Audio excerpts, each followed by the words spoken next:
डिग्गी में से आवाज आ रही है। अबे तूने गला तो ठीक से दबाया था ना? हाँ यार, जब मैंने उसका गला दबाया था ना, पूरी सांस रुक गई थी उसकी। अब क्या करेंगे?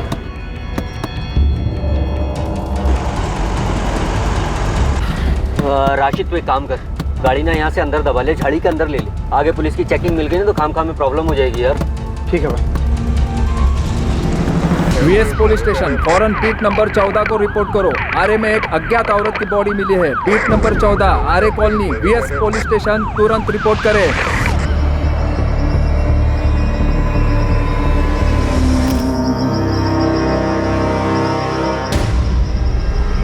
कपड़े, अंगूठी, घड़ी और सैंडल देखकर तो ये लगता है किसी अच्छे घर की हो। बॉडी और पत्थर पे खून अभी भी ताज़ा है, मतलब मर्डर हुए ज़्यादा वक्त नहीं हुआ है। सर, औरत की बॉडी से पर्स, फोन, आईडी ऐसा कुछ भी नहीं मिला जिससे इसकी पहचान हो सके, और आसपास भी ढूंढा है, कुछ भी नहीं मिला। कौन हो सकती है औरत? रीगेन 19। घड़ी ब्रांडेड है शायद, काफ़ी महंगी लग रही है। लगता तो है सर, लेकिन कंफर्म करना पड़ेगा। और सर ये अंगूठी, ये सोने की लगती है। इस पे ये शायद कोई गुड लक स्टोन है। और टॉप? सर ये टॉप भी महंगा लग रहा है, शायद किसी मॉल वॉल से खरीदा होगा। जब ये बॉडी आपको मिली उससे तकरीबन 3 या 4 घंटे पहले इनका मर्डर हुआ है। हमें आरे में बॉडी मिलने की खबर सुबह 8:15 बजे मिली, तो मर्डर 4 से 6 के बीच में हुआ होगा। राइट, और इनके घाव अभी तक ताज़ा हैं। ये पत्थर पे जो ब्लड के सैंपल्स मिले हैं वो विक्टिम के ब्लड के सैंपल से मैच भी हुए हैं। मतलब विक्टिम का चेहरा इसी पत्थर से बिगाड़ा गया। राइट। डॉक्टर, चेहरे का नक्शा कुछ बचा जिससे विक्टिम की पहचान हो सके? पूरी तरह से कुचल दिया गया है और किसी चाकू जैसी धारदार चीज़ से इनके पेट और छाती पे 21 दफ़ा वार किए गए हैं। 21 बार किस तरफ इशारा करते हैं? इशारे का तो पता नहीं संजय, बट नफरत ज़रूर दिखती है। Sexual assault? नहीं, बट ये सेक्सुअली एक्टिव ज़रूर थी। आखिर कौन हो सकती है औरत? क्या कहानी है इसकी? क्यों किसी ने इस औरत को इतनी बेरहमी से मारा है? एक औरत जिसका बड़ी बेरहमी से कत्ल किया गया था। कौन थी औरत और क्या थी इसकी कहानी? और यह तभी पता चल पाता जब इसकी पहचान हो पाती, और इसकी पहचान ढूंढना ही इस केस में पुलिस के लिए सबसे बड़ी चुनौती बनने वाली थी। एक औरत जिसकी उम्र लगभग 28 से 30, कद 5 फुट 4 इंच, रंग गेहुआ, नीली जीन्स और पीच रंग का टॉप, ब्राउन सैंडल, बाएं हाथ में जेप्सन घड़ी और दाएं हाथ में सोने की अंगूठी पहने गोरेगांव पूर्वा आरे के नजदीक मृत पाई गई है। इस औरत के बारे में अगर किसी के पास कोई भी जानकारी हो तो फौरन वीएस पुलिस स्टेशन को इन नंबर्स पर संपर्क करे।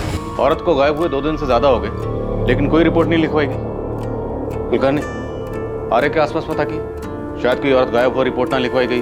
खबरियों को काम पर लगाया सर, पर अभी तक उनसे भी कोई इन्फॉर्मेशन नहीं आई है, और ना ही सामने से कोई मिसिंग होने की बात आई। तो हो सकता है औरत मुंबई की ना हो, ये किसी दूसरे शहर से मुंबई में आई। हो सकता है सर, क्योंकि पोस्टमार्टम रिपोर्ट के हिसाब से इस औरत का मर्डर 4 सितंबर की सुबह 4 से 6 के बीच हुआ है। वेस्टर्न एक्सप्रेस हाईवे से जो सर्विस रोड उतरता है आरे की तरफ, जहाँ इसकी लाश मिली, वो ज्यादा अंदर भी नहीं है। पॉसिबिलिटी है कि इसकी अर्ली मॉर्निंग की फ्लाइट हो, बॉयफ्रेंड या हस्बैंड साथ में हो, उसी ने इसको रास्ते में मार डाला, चेहरा बिगाड़ के फेंक दिया ताकि बॉडी की पहचान ना हो सके। अगर ऐसा है तो फिर इसने अपनी फ्लाइट मिस की हो। एयरपोर्ट अथॉरिटी के रिकॉर्ड्स में इसका नाम जरूर होगा, वहां से पता करो। पैसेंजर का नाम क्या है? नाम नहीं पता, अब तक उसकी पहचान नहीं हुई। हमें पक्का पता नहीं है कि उसकी फ्लाइट मिस हुई, लेकिन अगर आपके रिकॉर्ड में कोई ऐसी औरत है जिसकी उम्र 28 से 30 साल है और उसने अपनी फ्लाइट मिस की, तो हमारे पास एक लीड हो सकती है। रीगेन 19, ये जीन्स का ब्रांड हमने लास्ट ईयर 2018 फरवरी में लॉन्च किया था। जीन्स के लेवल पे जो मार्किंग है, शायद उससे पता चल जाए कि जीन्स किसने खरीदी थी। इम्पॉसिबल तो नहीं कहूँगी, पर ये जीन्स एग्जैक्टली किसने खरीदी है ये पता लगाना थोड़ा कॉम्प्लिकेटेड होगा, क्योंकि हम ऑल ओवर कंट्री में अलग अलग जगह पे सेल करते हैं ये जीन्स का। जेप्सन वॉच हमारी जुबली सीरीज की प्राइम कलेक्शन, और घड़ी का जो मॉडल आपने भेजा है वो जुबली प्राइम लेडीज वॉच है। मिस्टर शेखर, हमें एक डेड बॉडी मिली जिसके हाथ में ये घड़ी थी। अभी तक उस औरत की पहचान नहीं हो पाई। आप इस घड़ी की सेल डिटेल्स दे सकते हैं? कब, किसने खरीदी? पर बिना नाम के मैं कैसे पता कर सकती हूँ कि उस दिन किस लेडी की फ्लाइट मिस हुई है? आपके पास ऐसी कोई तो लिस्ट होगी जिसमें उन पैसेंजर्स की डिटेल्स होगी जिन्होंने अपनी फ्लाइट मिस की है। सुबह 6 बजे से रात के 9 बजे तक 40 डोमेस्टिक और 25 इंटरनेशनल फ्लाइट्स अलग अलग टर्मिनल से हैं। अगर उस लेडी ने पहले ही चेक इन कर लिया होगा तो इनमें और भी एयरलाइंस जुड़ जाएंगी, और अगर हर एयरलाइन से मैंने लिस्ट भी मंगवा ली तब भी ये पता कर पाना मुश्किल है कि उस दिन किस लेडी की फ्लाइट मिस हुई है। लेकिन जो लॉट बनते हैं उसके स्टॉक की डिटेल तो होगी ना, कि आपने वो स्टॉक कहाँ डिस्ट्रीब्यूट किए और उन लोगों ने आगे किन्हें बेचे। अगर ये लेवल और इसके डिटेल से आप पता लगा पाए कि ये कब मैन्युफैक्चर हुई थी और किस डिस्ट्रीब्यूटर को बेची गई थी, तो शायद हम भी ये पता लगा पाए कि ये जीन्स किसने खरीदी। लेकिन सर उसके लिए मुझे बैकडेट जाके सभी आउटलेट्स के स्टॉक डिटेल्स, सेल, परचेज सब चेक करना पड़ेगा, उसके बाद ही बता पाऊंगा। मिस्टर शेखर, ये इन्फॉर्मेशन बहुत ज़रूरी है इस केस को सॉल्व करने के लिए, उस औरत की पहचान के लिए कि वो औरत कौन थी और किसी ने उसे इतनी बेरहमी से क्यों मार डाला। पर तुम मेरी भी तो मजबूरी समझो। It's a high pressure job, यहाँ वर्क का इतना प्रेशर है, स्टाफ ओवरवर्क्ड है। मैं सिर्फ इतना कहूँगी कि कोशिश कर सकती हूँ। आप मुझे वो लेबल मेल कर दीजिए, मैं ट्राई करती हूँ। ओके सर, मैं ट्राई करता हूँ, लेकिन थोड़ा टाइम लगेगा। हम इस बॉडी को ज़्यादा 1 हफ्ते तक प्रिजर्व कर सकते हैं, क्योंकि ये बॉडी ऑलरेडी सड़ना शुरू हो चुकी है। बस डॉक्टर कुछ दिन और, जल्दी हमें इसके बारे में कोई लीड मिल ही जाएगी। उस अनजान औरत की लाश से मिली चीजों की पुलिस शिनाख्त तो कर रही थी, पर कोई पुख्ता सबूत हाथ नहीं लग पा रहा था। और फिर उस औरत के हाथ की अंगूठी ने पुलिस को एक उम्मीद बंधाई कि ये औरत भारत के किस कोने से हो सकती है। बेशक किसी शहर का नाम सामने नहीं आया, पर वो किस क्षेत्र से हो सकती है ये अंदाजा लगाया जा सकता था। ये अंगूठी सोने की नहीं पीतल की है सर। सोना या पीतल में कोई फर्क नहीं पड़ता सर, असली कीमत इस स्टोन की है। ये स्टोन काफी कीमती है। कौन सा स्टोन है ये? इसे पुखराज कहते हैं और इसे इस उंगली में, तर्जनी में, इंडेक्स फिंगर में पहना जाता है। हाँ, लाश की उसी उंगली में ये अंगूठी। आप बता रहे थे बहुत कीमती होता है। कई लोगों का मानना है कि धन वृद्धि, मतलब काम अच्छा चले, लक के लिए, सुख समृद्धि के लिए, या जिन औरतों को बच्चा नहीं होता है वो संतान प्राप्ति के लिए भी ये अंगूठी पहनते हैं। इस अंगूठी से पहनने वाले के बारे में कुछ पता चल सकता है? पहनने वाला कौन होगा, कहाँ का रहने वाला होगा? कौन का तो पता नहीं, लेकिन शायद ये उत्तर भारतीय हो सकती है। उत्तर भारत, नॉर्थ इंडिया, वो तो काफी बड़ा है, कई स्टेट्स है उसमें। नॉर्थ इंडिया क्यों? इस स्टोन की कटिंग और डिजाइन उस तरफ के लोग पसंद करते हैं। जैसे कि दक्षिण भारत, महाराष्ट्र में अलग तरह की डिजाइन और कटिंग्स लोग पसंद करते हैं, और इसे देखकर कहा जा सकता है कि ये नॉर्थ इंडियन डिजाइन की है। अंगूठी से और कुछ पता चल सकता है? किस ज्वेलर ने बनाई, कोई कोड वगैरह, खरीदने या बेचने वाले के बारे में कुछ? नहीं सर, ऐसा कुछ नहीं। गोल्ड रिंग होती तो कोड होता, ये तो सिंपल प्लेन अंगूठी है। उस अनजान औरत की डेड बॉडी की फोटो, उससे जुड़ी हर जानकारी उत्तर भारत के हर छोटे बड़े शहर में भेजी गई। स्थानीय लोकल नेटवर्क को भी डेड बॉडी से जुड़ी तमाम जानकारियां दी गई, इस उम्मीद में कि शायद कहीं कोई मिसिंग कंप्लेंट दर्ज हुई हो जो इस औरत से मैच करती और डेड बॉडी की पहचान पर अटके हुए इस केस की तहकीकात को आगे बढ़ने में मददगार साबित हो। सर, हमने खबरियों को काम पर लगाया है। गोविंद ने भी अपनी पूरी टीम को वेस्टर्न सबब के सारे होटलों में चेक करने के लिए भेजा है, पर प्रॉब्लम ये है कि बॉडी का चेहरा ही नहीं। चेहरा नहीं, लेकिन बॉडी की बाकी चीज़ें तो हैं। कपड़े, घड़ी, अंगूठी, सैंडल, ये सब। हो सकता है विक्टिम मुंबई में कहीं बाहर से आई हो, तो किसी ने किसी होटल में चेक इन किया होगा, उस होटल के सीसीटीवी में कैप्चर जरूर हुई होगी। सर, हमने सब जगह देखा, पर ऐसा भी कुछ दिखाई नहीं दिया। कुलकर्णी, कहीं हम गलत ट्रैक पे तो नहीं? विक्टिम मुंबई की हो, मिसिंग हो, और मिसिंग कंप्लेंट लिखवाई नहीं गई, और उसके हस्बैंड या बॉयफ्रेंड ने अपना पीछा छुड़ाने के लिए उसको मार दिया, और चेहरा इसलिए बिगाड़ा गया ताकि पहचान ना हो सके। सर, फिलहाल तो हमें बॉडी के बारे में सोचना चाहिए कि क्या करना है। मुर्दा घर वाले कह रहे हैं कि वो बॉडी को ज़्यादा दिन नहीं रहती। मुझे तो लगता है हमें बॉडी को दफना देना चाहिए। जैसे कोई लीड मिलेगी, री इंस्पेक्शन के लिए हम बॉडी वापस निकाल सकते हैं। नॉर्थ इंडिया, लखनऊ, जेप्सन जुबली प्राइम वॉच से एक इंफॉर्मेशन आई है। 17 अप्रैल 2019 को लखनऊ के एक आउटलेट से सेम मॉडल की घड़ी खरीदी गई थी। ये उसका बिल है। बिल में खरीदने वाले की सारी डिटेल्स हैं। राकेश अग्रवाल, खरीदार का फोन नंबर भी है 444939। राकेश अग्रवाल।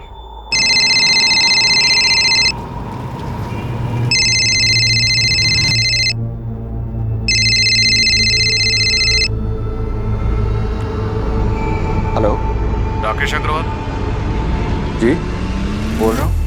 आप कौन? मैं मुंबई पुलिस से पीआई संजय कुमार बोल रहा हूँ। जी कहिए सर।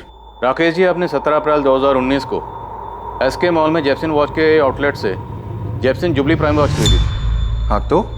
आप बता सकते हैं वो घड़ी आपने किसके लिए खरीदी थी? आप ये क्यों पूछ रहे हैं? आखिर बात क्या है? क्योंकि वैसी ही सेम घड़ी हमें मुंबई में एक औरत की डेड बॉडी पे मिली है। उसका मर्डर 4 सितंबर को हुआ था। हाँ तो सर मिली होगी, इससे मेरा क्या लेना देना? देखिए सर, वैसे पूरी दुनिया में एकलौती घड़ी तो नहीं बनी होगी ना। हम लखनऊ पुलिस से कांटेक्ट कर चुके हैं, वो बहुत जल्द आपके एड्रेस पर पहुंच रही होगी। ये क्या बकवास है सर? अब वैसी ही घड़ी किसी डेड बॉडी पर मिली है तो इसमें मेरा क्या कसूर है? मतलब उसके लिए आप मुझे परेशान करेंगे?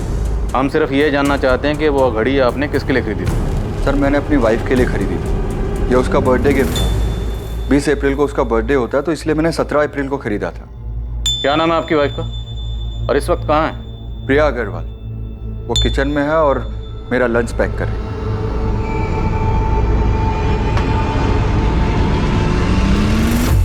मैं आपको अभी वीडियो कॉल कर रहा हूँ, आप उनके पास ही रहिएगा। आप ये सब क्यों कर रहे हैं? सिर्फ इसीलिए क्योंकि मैंने वो घड़ी अपनी वाइफ को गिफ्ट की थी। हम सिर्फ ये देखना चाहते हैं कि वो घड़ी आज भी आपके पास ही है। सर ये मेरी वाइफ प्रिया अग्रवाल। प्रिया जी, क्या मैं वो घड़ी देख सकता हूँ जो आपके हस्बैंड ने आपको बर्थडे पे गिफ्ट की थी?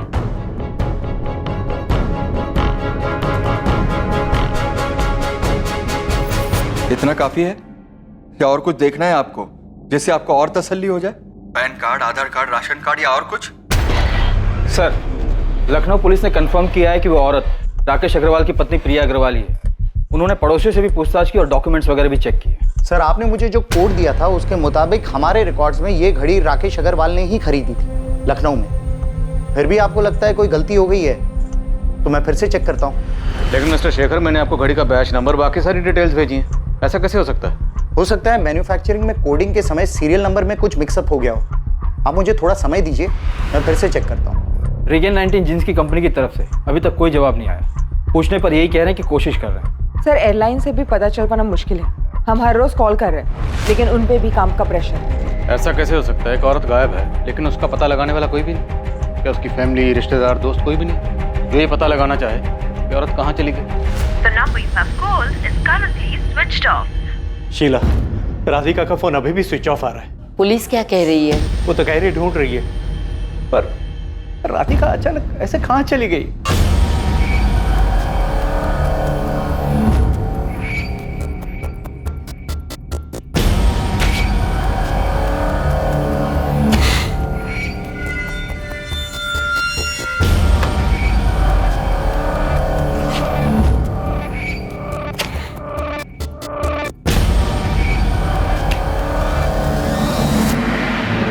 बारह दिनों की कोशिश और मेहनत के बावजूद आरे के जंगल में मिली अनजान औरत की लाश को बिना नाम दफनाना पड़ा, क्योंकि पुलिस अब तक उसकी पहचान ढूंढने में नाकामयाब रही। दूसरी तरफ एक दूसरे एरिया की पुलिस को भी एक औरत की अज्ञात लाश मिली थी। इस लाश की भी पहचान नहीं हो पाई थी और उसे भी दफनाया जा रहा था, और इसकी जानकारी बीएस पुलिस स्टेशन को नहीं थी। पर अब एक स्पष्ट जानकारी बीएस पुलिस को मिलने जा रही थी उस मर्डर की जो शायद किया जा चुका था।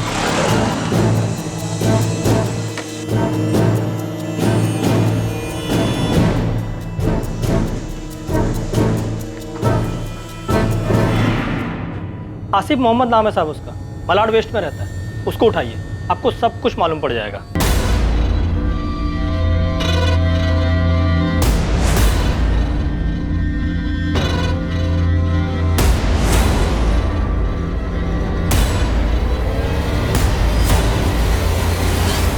आसिफ मोहम्मद, किसी का मर्डर किया इसने?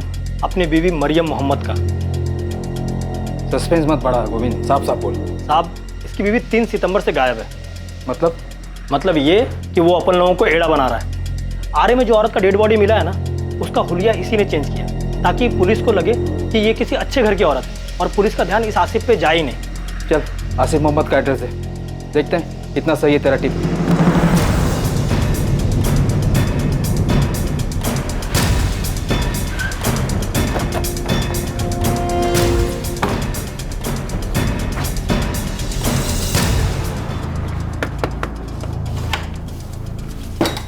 आसिफ मोहम्मद।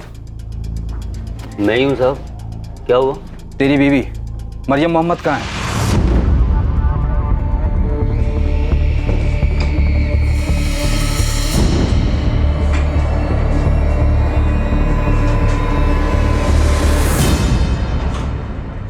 मैंने मरियम को मारा? अपनी बीवी को? क्या बात कर रहे हो साहब? मारा नहीं तो गई कहाँ? पूरा घर छान मारा। तुमने अपने घर से उसकी एक एक चीज गायब कर दी। साहब आपको किसने बोला ये मरियम है? अच्छा चल तो बताइए कौन है? अब ये कौन है साहब तो पता नहीं, लेकिन मरियम से मेरी रोज बात होती है। अगर मैं सुबह बात नहीं कर पाता हूँ तो रात को अक्सर जरूर बात हो जाती है। आपको अगर यकीन नहीं हो तो मैं आपकी अभी उससे बात करवा देता हूँ। अच्छा बात करो। क्या साहब आपको किसी ने कुछ भी बोला और आप भी ना?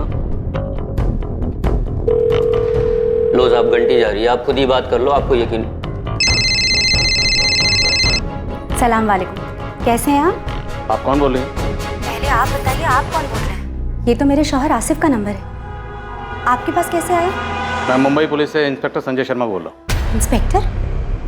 लेकिन ये तो मेरे शौहर आसिफ का नंबर है। वो ठीक तो है ना? मेरी बात कराइए उनसे। बात करवाएंगे, लेकिन पहले आप ये बताइए कि आपके शौहर का पूरा नाम क्या है? आसिफ मोहम्मद। आखिर बात क्या है बताइए मुझे, और इस तरह डराइए मत। और आपका पूरा नाम क्या है? मरियम मोहम्मद। अल्लाह के वास्ते मेरी उनसे बात कराइए, बड़ी मेहरबानी होगी। सर हमें आसिफ के घर से किसी भी औरत का कोई सामान नहीं मिला। मैंने उसके घर के आसपास पूछा, लेकिन सबका यही कहना है कि उसको कभी किसी औरत के साथ नहीं देखा उन्होंने। मरियम मोहम्मद? जी हाँ, आसिफ मोहम्मद की पत्नी। पत्नी? और मैडम वो तो यहाँ पे अकेले ही रहता है, उसके साथ कभी कोई औरत को देखा ही नहीं है। उसकी पत्नी तो जोधपुर में रहती है, उसने एक बार बताया था। सर लगता है इस बार भी घड़ी वाले राकेश अग्रवाल की टिप की तरह ही रॉन्ग नंबर लगा। लगता है गोविंद का दिमाग खराब हो गया, ब्लाइंड मर्डर में ब्लाइंड टिप दे। खामखा आपने मेरी बीवी को डरा दिया साहब। और आपको किस बेवकूफ ने बोला कि मैंने अपनी बीवी का मर्डर किया? काम क्या करता था? दिहाड़ी मजदूर हूँ, कारपेंटरी करके जैसे तैसे 2 पैसे कमाता हूँ साहब, और उन 2 पैसे में से बचाकर अपने घर भेजता हूँ ताकि मेरी बीवी हमारे बेटे इखलाक को अच्छी तालीम दे सके, अच्छा खाना खिला सके। पुलिस को लगने लगा था कि लखनऊ के राकेश अग्रवाल की तरह उन्हें एक बार फिर गलत जानकारी दी गई थी, लेकिन आसिफ के जरिए पुलिस के सामने एक ऐसा खुलासा होने जा रहा था जो इस केस को एक अलग ही स्तर पर, एक अलग ही मोड़ पर ले जाने वाला था। अरे गोविंद, ये क्या मजाक लगा रखा? हमारे सामने आने से पहले एक बार ठीक से पता तो कर लेता। आपको मेरे से ज्यादा वो आसिफ की बात पे भरोसा है? मैं बोल रहा साहब, मर्डर वही किया है। यदि खबर गलत निकली ना तो नेटवर्क छोड़ के आउट होने को तैयार है मैं। अरे गोविंद, उसकी बीवी मरियम तो जोधपुर में है, हमने बात की उससे। वो अपन लोगों को फिर से घुमा रहा है साहब। उसका इधर एक औरत के साथ सेटिंग है। अपना पंटर लोग उस औरत का एड्रेस ढूंढ देंगे। नाम और एरिया मालूम है मेरे को, प्रीति नाम है साहब, धंधा करती है उधर मीरा रोड में, किधर तो रहती है साहब। मैं पक्का बोलता है, आप बोलो तो मैं स्टाम्प पेपर पे लिख के देने को तैयार है कि जिस लेडीज का डेड बॉडी आप लोग को मिला है ना, वो मरियम मोहम्मद ही है साहब। राजेश सर, मैं अभी आपको एड्रेस मैसेज करती हूँ। जोधपुर घंटा घर के आसपास ही कहीं मरियम मोहम्मद का घर है। घर पे जो औरत आपको मिलेगी, हमें उसकी पूरी डिटेल्स चाहिए, सारे document, Aadhaar card, voter card, PAN card, जिससे ये प्रूव हो सके कि वही मरियम मोहम्मद है। ठीक है निर्मला, आप फौरन उसका एड्रेस भेजो, इससे पहले कि वो भागने की कोशिश करे। मैं एक टीम लेकर उसके घर पहुंचता हूँ। आपको जो करना है करो, जो देखना है देखो, लेकिन मुझे बताओ तो सही, आपको कौन गुमराह कर रहा है कि मैंने अपनी बीवी को मारा है? ये गोविंद को क्या हो गया? नशा वशा करने लगा है क्या? वो तो अब भी यही कह रहा है सर कि आसिफ ने अपनी बीवी को मारा और उसकी लाश को ठिकाने लगा दिया। वो तो ये भी कह रहा है कि उसकी एक गर्लफ्रेंड है, प्रीति नाम है उसका, धंधा करती है, और उसी के लिए उसने अपनी वाइफ मरियम को मारा है। ये आसिफ अपनी बीवी मरियम का कत्ल यहाँ करता है मुंबई में, फिर दूसरी मरियम जोधपुर में पैदा कर देता है। घर नहीं, ये आसिफ इतना शातिर है।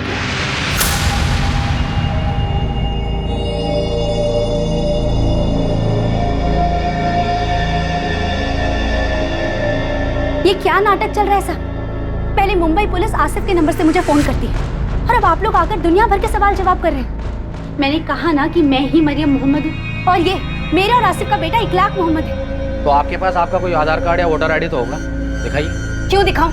मैंने कहा ना कि मैं मरियम मोहम्मद। देखिए मैडम, आपके पति पर अपनी पत्नी के मर्डर का इल्जाम है और वो इस वक्त मुंबई पुलिस की हिरासत में है। अरे लेकिन मैं हूँ उनकी बीवी और मैं जिंदा हूँ। आपको 10 बार बोल चुकी हूँ, लेकिन फिर भी आप लोग बेवजह परेशान कर रहे हैं।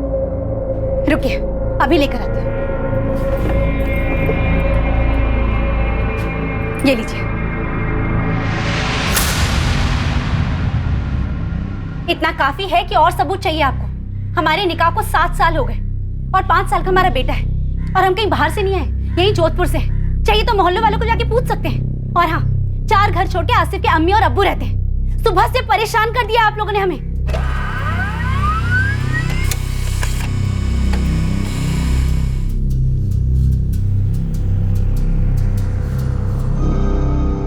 सॉलिड झोल किया साहब आसिफ ने। अबे कोई झोल नहीं है, जोधपुर की पुलिस मिली है उसकी बीवी से, सारे सबूत मिले कि वो मरियम ही है। यहाँ तक कि उसके माँ बाप से भी बात की उन्होंने।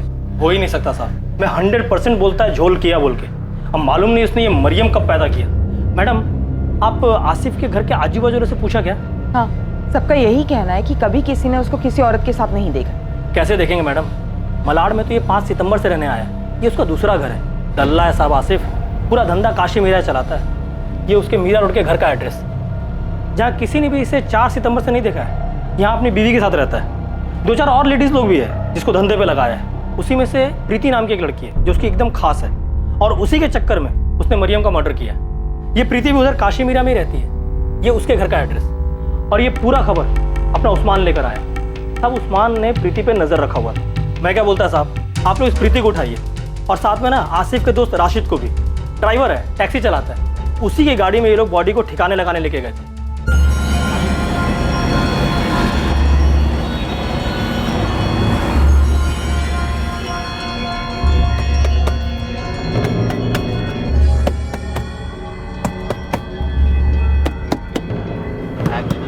आसिफ, डिग्गी में से आवाज आ रही है। अबे तूने गला तो ठीक से दबाया था ना? हाँ यार, जब मैंने उसका गला दबाया था ना, पूरी सांस रुक गई थी उसकी। अब क्या करेंगे?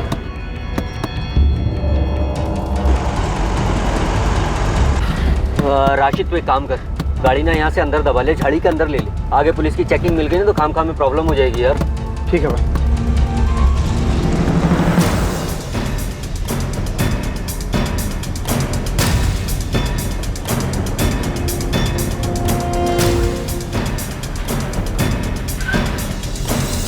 साहब,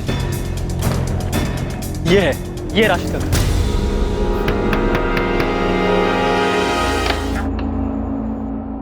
राशिद खान, चल।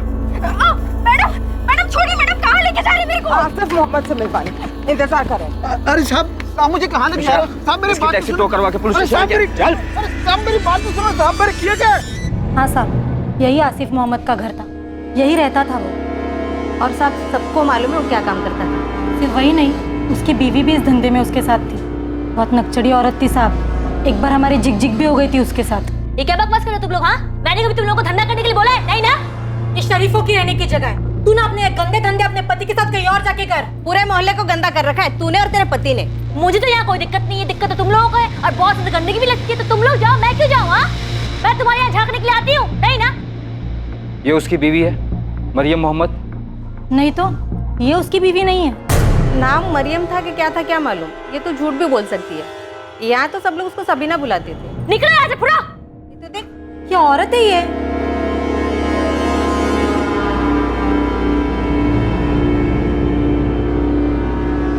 सबीना, आप लोगों में से किसी के पास सबीना की फोटो है? सब बात तो सुनो साहब, सब बात तो सुनो।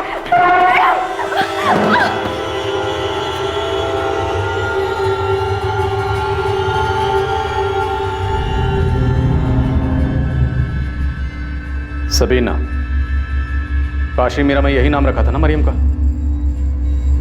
अब 2 मिनट में मुझे पूरा सच बाहर चाहिए, वरना तीनों को यहीं गाड़ दूं।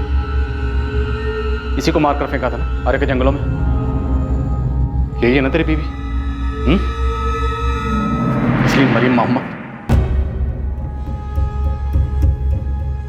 पुलिस का मुखबिर गोविंद कत्ल के मकसद और पुख्ता सबूतों के साथ पुलिस के पास आया, पर आसिफ और उसके साथी राशिद और प्रीति एक ऐसे मर्डर का खुलासा करने वाले थे जो पुलिस के भी होश उड़ा देने वाला था और मर्डर के केस को एक नया मोड़ देने वाला था। हाँ साहब, हमने यहीं से मारा, लेकिन ये मरियम नहीं है, सबीना है। मरियम तो मेरी पहली बीवी का नाम है, जोधपुर में रहती है। जो आपकी बात कराई थी ना मैंने फ़ोन पे। सबीना कौन है? सबीना कुरैशी, ये भी धंधा करती थी साहब। मैं दिल्ली में मिला था इससे। मैं दिल्ली में 4 साल से काम कर रहा था साहब, वहीं 2 साल पहले इससे मिला था। ये लो, इस एड्रेस पे जाना है। और ये कैसे कपड़े पहन रखे हैं तुम लोगों ने? अरे थोड़े ढंग के कपड़े पहन के जाना, बड़े लोग हैं, समझ गई? और सुनो, जो बोले चुपचाप कर देना, खुश करके आना, बहुत मोटी पार्टी है, रेगुलर क्लाइंट बनाना है उन्हें। जी मैडम। अच्छा एक बात और, होटल के रिसेप्शन पे जाके ना खुद को गेस्ट बताना। क्या बताओगी? गेस्ट। और अंग्रेजी में बोलना। चलो जाओ, घबराओ मत, जाओ। अरे सबीना जी जरा गौर तो फरमाइए। ये ले तेरा हिस्सा। मैं और सबीना मिलके काम करते थे। सबीना लड़कियां ढूंढ कर लाती थी, ऐसी लड़कियां जिन्हें धंधा करने में कोई एतराज़ नहीं होता था। मैं ऐसे ही अनजान लोगों को दोस्ती के मैसेज भेजता था, जिसमें घुमा फिरा के धंधे की बात लिखता था। उसमें से कोई जवाब देता तो उसे हाई क्लास लड़की देने का ऑफर देता था। बिल्कुल साहब, बिल्कुल। आप फिक्र मत करो साहब। अरे नहीं साहब, टेंशन लेने की ज़रूरत नहीं है। आप जहाँ कहोगे लड़की पहुँच जाएगी, किसी को पता नहीं चलेगा। आप फिक्र मत करो। अरे मैं हूँ ना, देख लेना साहब, आप खुद ही बोलोगे यार आसिफ तूने दिल खुश कर दिया। सब सही चल रहा था साहब, पर फिर एक दिन हमारी एक लड़की पुलिस की रेड में पकड़ी गई और फिर पुलिस ने मुझे और सबीना दोनों को गिरफ्तार कर लिया। हम दोनों जमानत पर बाहर तो आ गए, पर पुलिस रिकॉर्ड में आने के बाद वहाँ काम करना मुश्किल हो रहा था साहब। जैसे ही धंधा शुरू करते पुलिस उठा लेती। खर्चा पानी देने में तेल निकल गया हम लोगों का। बस मैंने और सबीना ने तय किया कि हम दिल्ली ही छोड़ देंगे और 1 साल पहले हम लोग मुंबई आ गए। यहाँ आके हमने काशीमीरा में अपना धंधा जमा लिया। ओए, तेरे धंधे पानी में हमें कोई इंटरेस्ट नहीं, सीधा मुद्दे पे है, वरना तेल निकाल देंगे मार मार के तेरा। सर वही तो बता रहा हूँ मैं आपको। मियाँ, ये प्रीति है ना, ये सामने से चल कर आई, पहले से इस धंधे में थी। मुझे सिखाएगा? आसिफ कल पैदा नहीं हुई मैं, समझा? एक तो प्रीति सामने से खुद चल के आई है, ऊपर से पूरे हफ्ते में 2 ग्राहक के पास भी नहीं गई है। अरे कैसे जाएगी वो, तबीयत ठीक नहीं है उसकी। तबीयत ठीक नहीं उसकी है? तबीयत ठीक नहीं है उसकी? मुझे घुमाएगा तू? मुझे पता नहीं मेरी पीठ पीछे क्या चल रहा है, पता नहीं है मुझे। हाँ ए सबीना, बहुत ज्यादा कर रही है तू, बोल रहा हूँ। मैं ज्यादा कर रही हूँ, मैं ज्यादा कर रही हूँ। हाँ तुझे क्या लगा तू कल की आई हुई प्रीति के साथ टाका भिड़ाएगा और मैं चुपचाप बैठी रहूंगी? मरियम नहीं हूँ मैं जो चुपचाप एक कोना पकड़ के रोने बैठ जाऊँ, समझा? साला चैन से खाना भी दुश्वार कर दिया तूने, जब से बकवास कर रही है तू। आसिफ एक बात ना कान खोल कर सुन ले, अगर तूने कहीं और मुंह मारा ना तो खाना छोड़ उल्टा मैं तुझे खा जाऊंगी, समझा? और हाँ जाकर ना अपनी प्रीति को बोल दे यहाँ से उसका धंधा बंद, जहाँ से ये वहीं चली जाए। कल से मुझे यहाँ को दिखनी नहीं चाहिए, समझा? ऐसे आंखें फाड़ फाड़ के क्या देख रहे हैं? जितना बोला उतना कर, चल निकल यहाँ से। मैं सबीना को खुश रख रहा था, माँ मरियम को भी और यहाँ इस प्रीति को भी, लेकिन ये सबीना कुछ सुनने को तैयार ही नहीं थी साहब। खुद किसी की जगह मारकर बैठी थी और अब उसे धर्मपत्नी बनना था। आसिफ की जिंदगी में सारी जगह उसे अकेली को चाहिए थी। सबीना को कैसे मारा और कहाँ मारा? वहीं काशीमीरा वाले घर में, रात के अंधेरे में गला दबा दिया उसने।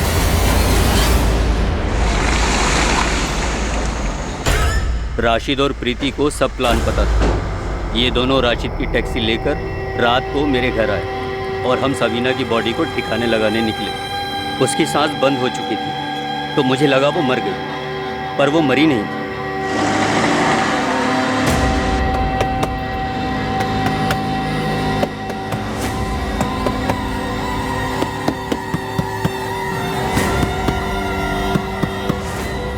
हम तीनों उसकी बॉडी चैम्बूर में कचरे के ढेर में फेंकने वाले थे, पर फिर हमें प्लान चेंज करना पड़ा साहब।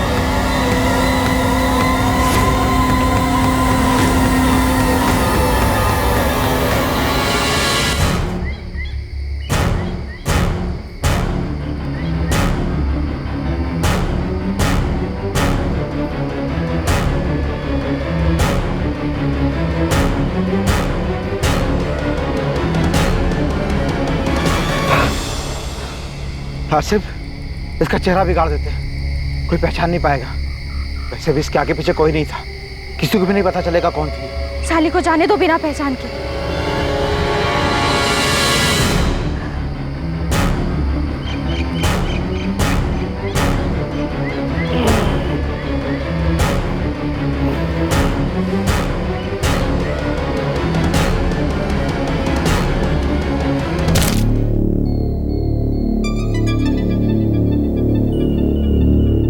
साहब सच बोल रहा हूँ, हमने सबीना की बॉडी पर कुछ नहीं डाला। मतलब ये घड़ी और अंगूठी सबीना की है? नहीं साहब। तो ये सब बॉडी पे कहाँ से आए? ये कपड़े, ये जीन्स टॉप सबीना के हैं ना? नहीं, ये कपड़े उसके नहीं हैं। मतलब पहले तुम लोगों ने सबीना का कत्ल किया, उसके बाद उसकी बॉडी को ये सब पहना है? साहब हमने ना कोई कपड़े बदले हैं, ना कोई अंगूठी पहनाई है, ना हमने कोई जीन्स पहनाई है। हमने बस पत्थर उठाया और उसका चेहरा बिगाड़ा है ताकि कोई उसकी लाश को पहचान ना सके। साहब राशिद, प्रीति, आसिफ, तुम लोग दिमाग खराब मत करो। ध्यान से देख, इसकी बॉडी पे ये सबीना की बॉडी है, इसकी बॉडी पे ये नहीं साहब, ये सबीना की लाश नहीं है। ये मत सोचना कि बॉडी के कपड़े बदल दिए तो तुम दोनों मर्डर के चार्ज से बच जाओगे। सबीना का कोई रिश्तेदार है? पता नहीं, 2 साल पहले दिल्ली में मिली थी, तब तो बोल रही थी कि मेरा दुनिया में कोई नहीं है। साहब ओए, ज्यादा नाटक मत कर, ये बॉडी सबीना की है ना? जब मैंने आपको बता दिया कि मैंने इसे मारा है, तो भला मैं अब क्यों झूठ बोलूंगा कि ये लाश सबीना की नहीं है? आसिफ सच बोल रहा है साहब, सबीना ने लाल सलवार और हरा कुर्ता पहना था और हमने तो उसके बॉडी से अंगूठी, चेन सब कुछ निकाल लिया था। ऐसा कुछ भी नहीं छोड़ा जिससे उसकी पहचान हो सकती थी। साहब, ये आसिफ एक नंबर का झोलर आदमी है। यहाँ एक औरत को अपनी बीवी बताता है और पकड़ा जाता है तो पता चलता है बीवी तो जोधपुर में है। बहुत चालाक आदमी है सब ये। उसे अच्छी तरह से पता है कि अगर उसने कबूल नहीं किया तो हमें ये साबित करने में मुश्किल होगा कि ये सबीना की बॉडी है, इसलिए उसने सारी प्लानिंग पहले से की थी। सबीना के बॉडी के कपड़े, जूते, ज्वेलरी सब कुछ बदल दिया गया ताकि अगर कभी पकड़े भी गए और जुर्म कबूल भी करना पड़ा तो बॉडी पहचानने से मना कर दे।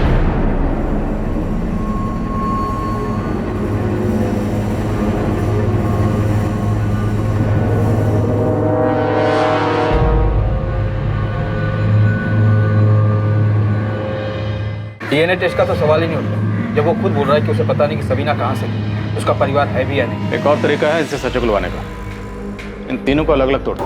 निर्मला, तुम प्रीति को देखो, मैं और कुलकर्णी राशिद और आसिफ को संभालते हैं।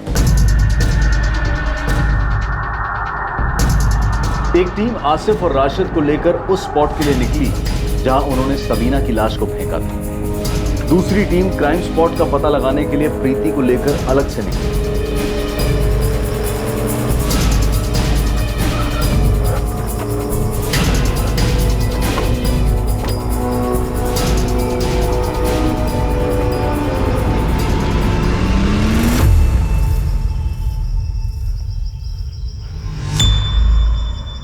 बता, बॉडी कहाँ फेंकी थी और जिस पत्थर से चेहरा बिगाड़ा था वो पत्थर कहाँ था?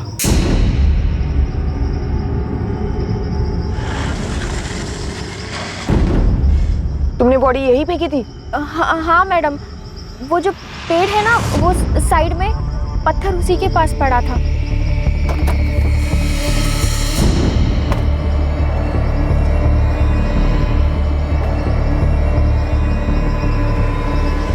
मैडम, राशिद ने पत्थर यहाँ से उठाया था।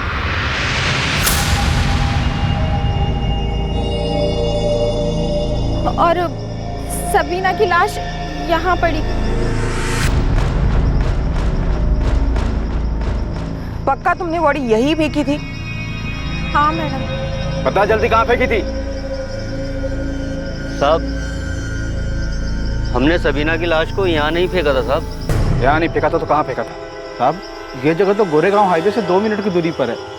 हम लोग तो आरे के उस पार पवई तक निकल गए थे और वहाँ सबीना को होश आ गया था तो हम लोगों ने गाड़ी अंदर की तरफ ले ली थी। सर, मुझे लगता है ये लोग सच बोल रहे हैं क्योंकि प्रीति हमें जिस जगह लाई है ये भी आरे का एक हिस्सा है, लेकिन ये उसका दूसरा छोर है, पवई साइड की तरफ। ओके निर्मला, तुम वहीं रुको, हम लोग भी यहाँ से निकल रहे हैं। आसिफ और राशिद भी यही कह रहे हैं कि उन्होंने सबीना की बॉडी यहाँ नहीं फेंकी थी।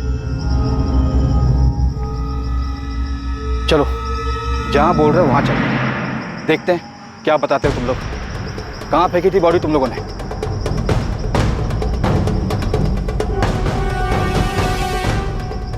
हैरानी की बात यह थी कि आसिफ मोहम्मद और राशिद खान पुलिस को ठीक उसी जगह लेकर गए जहां प्रीति पुलिस की दूसरी टीम को लेकर पहुंची।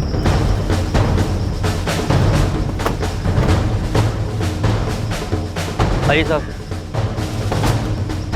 साहब, हमने सबीना की लाश को उस पेड़ के पास फेंका था और पत्थर भी वहीं था साहब। सर, प्रीति ने भी बिल्कुल यही कहा था कि लाश यही फेंकी थी और पत्थर भी यही था। ये एरिया तो हमारे अंडर में आता भी नहीं, ये तो सीआर मार्ग पुलिस स्टेशन के अंडर में आता है। और दूसरी तरफ आसिफ कह रहा है कि उसने अपनी बीवी सबीना को 3 सितंबर की रात को गला दबाकर मारा। हमें बॉडी 4 सितंबर को मिली और पोस्टमार्टम रिपोर्ट के हिसाब से मर्डर 4 सितंबर की सुबह 6 बजे के आसपास हुई। तो फिर इस हिसाब से जो बॉडी हमें मिली वो सबीना की नहीं हो सकती। फिर किसकी बॉडी है? हमें सीआर मार्ग पुलिस स्टेशन से पता करना चाहिए कि क्या 3 सितंबर की सुबह उन्हें यहाँ से कोई बॉडी मिली थी या नहीं। हाँ, आप बिल्कुल ठीक कह रहे हैं। 3 सितंबर की सुबह उस जगह हमें एक औरत की बॉडी मिली थी जिसका चेहरा बहुत बुरी तरीके से कुचल दिया गया। 3 सितंबर की सुबह बॉडी मिली थी? हाँ, पोस्टमार्टम की रिपोर्ट से भी यही पता चला कि 2 सितंबर की रात को गला घोंटकर उसका मर्डर किया गया। आसिफ, तुम कह रहे हो कि तुमने सबीना का मर्डर 3 सितंबर के रात को किया, सही है? मैडम, तारीख तो याद नहीं है, लेकिन मर्डर मैंने रात को ही किया था। आपको जो बॉडी मिली थी उस औरत ने लाल सलवार और हरा कुर्ता पहना था। हाँ, वही था। और अभी 4 दिन पहले ही हमने उसकी बॉडी को दफनाया, लेकिन अभी तक हमें उसकी कोई पहचान नहीं हो पाई। आपको इस केस के बारे में कोई लीड मिला है क्या? हाँ, शायद।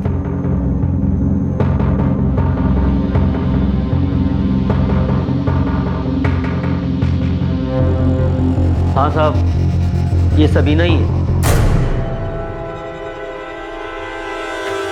ये आसिफ सच बोल रहा है। ये लाल सलवार और ये हरा कुर्ता हमें बॉडी से ही मिले। संजय जी, आपने हमारा केस ही सॉल्व कर दिया। गोविंद, तेरी टिप ने श्रीकांत का केस तो सॉल्व कर दिया, लेकिन हमारा केस अभी वहीं अटका हुआ। सवाल अभी यही है कि औरत कौन थी, उसे किसने मारा और क्यों मारा। ये तो मेरे को भी समझ में नहीं आ रहा सर। पहली बार ऐसा हुआ है कि इतना खोद के निकालने के बाद पता चला कि मर्डर तो हुआ है, पर अपने केस के अलावा दूसरा ही केस सॉल्व हो गया और अपना केस वहीं का वहीं रखड़ रहा है। जैसे आसिफ सबीना को मारकर चुप बैठा था, वैसे कोई है जो इसे मारकर चुप बैठा है और इसे कोई पूछने वाला नहीं। शायद हो सकता है कि पूछने वाला हो और पूछ भी रहा हो, लेकिन उसे जवाब ना मिल रहा। अब तो मेरा यकीन और भी पुख्ता हो चला, ये औरत मुंबई की नहीं थी। ये औरत किसी दूसरे शहर से मुंबई में आई हो।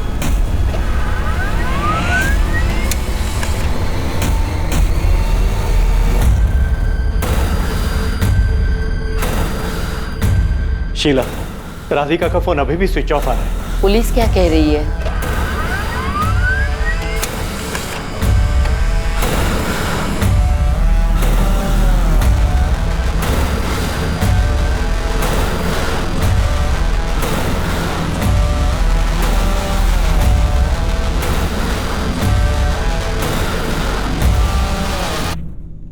ये नैना सब्रवाल और ये उसका बॉयफ्रेंड आशीष मिश्रा। ये दोनों फोटो चंडीगढ़ पुलिस ने भेजी। सर, नैना की डिटेल्स उस डेड बॉडी से मैच करती है जो हमें आरए में मिली। ये दोनों 18 अगस्त से गायब और इन दोनों की फैमिली ने मिसिंग कंप्लेंट भी दर्ज करवाई। ऑनर किलिंग, इज्जत के नाम पर लड़की को मार डाला शायद। सर, ये राधिका जी, उम्र 27 साल, 21 अगस्त से पटना से मिसिंग।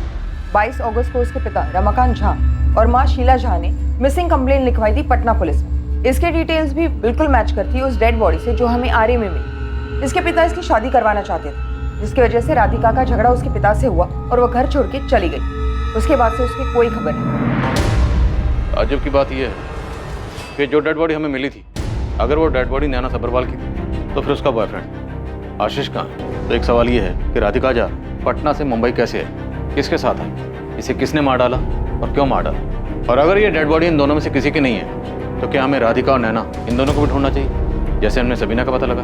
जो भी हो, अब हम इस केस में इतना आगे आकर रुक तो नहीं सकते। अब हमें विक्टिम का पता लगाना ही होगा, फिर चाहे विक्टिम कोई भी हो। इन दोनों में से वो कौन हो सकता था जिसकी लाश पुलिस को मिली थी और पहचान अभी तक नहीं हो पाई? ये विक्टिम आखिर थी कौन? मरने वाली की पहचान अब तक अनकही अनसुनी थी। क्या ये राधिका या नैना में से किसी एक की कहानी थी, या फिर ये कोई और ही थी जिसके बारे में पुलिस अब तक बेखबर थी? सर, मुझे लगता है इस आसिफ को और तोड़ना है। जैसे 3 सितंबर की रात को जिसने सबीना को मार के फेंका था, शायद इन्हीं लोगों ने 4 सितंबर की सुबह किसी और को मार के फेंक दिया होगा।